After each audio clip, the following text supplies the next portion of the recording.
every single website that I go to claims that Anthony Joshua is the #1 heavyweight. Every single, boxing rankings website that I go to, I should say. They, talk about the rankings. Every one of them have Anthony Joshua as the #1. Basically implying that he's the #1 heavyweight. Now, I'm not saying he's not the #1 heavyweight.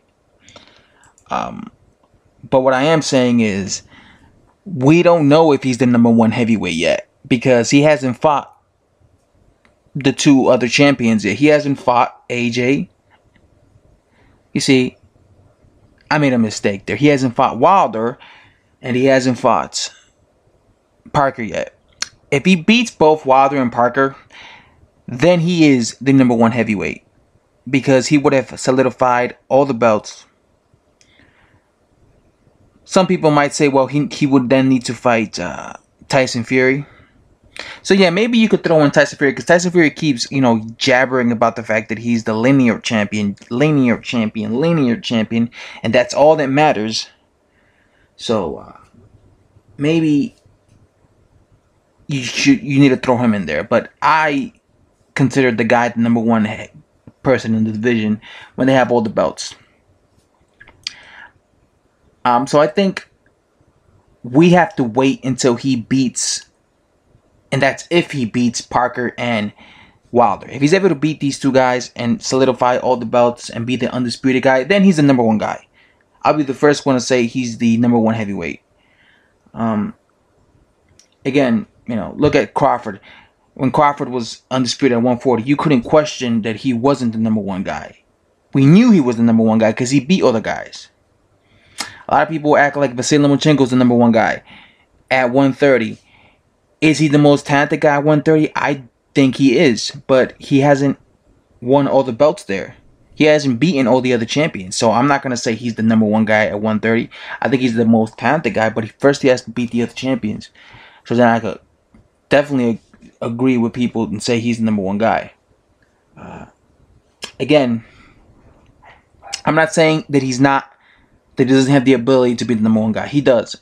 Matter of fact, I think he could beat both Wilder and Parker. Despite the fact that I think, it might get if it goes to distance, it might be a dodgy decision for Joshua. I do think that he could beat Parker as well, and I do think he's probably going to stop him. And I also believe he beats Wilder. I think he's a better fighter than Wilder. But first he has to fight him. We can't just sit here and say that he's going to beat Wilder. Because a bunch of people think he's going to beat Wilder, but we have to have him be in the ring with Wilder first.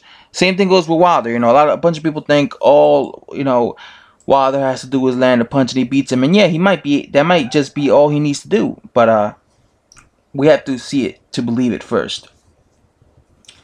But yeah, that's just what I feel when it comes to Anthony Joshua. I think that he is a top heavyweight. He's a champion, obviously. But he has to beat the two other champions to beat the #1 heavyweight, in my opinion. And the same goes for Parker and Wilder. If Parker beats Joshua and Wilder, I would consider him the #1 heavyweight. If Wilder beat Parker and Joshua, I would have considered him the #1 heavyweight. But that's how I look at it. You know what I'm saying? Beat the other champions, man. Beat the other champions. Vladimir Klitschko. Vladimir Klitschko was considered the #1 heavyweight because he fought everyone. And he dominated. Every time there was a guy that became mandatory events, he would fight him and he would beat him. That's how I consider a person a #1 guy. Not only if you become like the undisputed, but let's say he reigns as the heavyweight for years, like Vladimir Klitschko did, right? And he becomes like a dominant force. That's like, But again, I feel like he just has to be undisputed. And that's just how I feel, man. It's just a short video, guys. Thanks for watching, man. I'm out.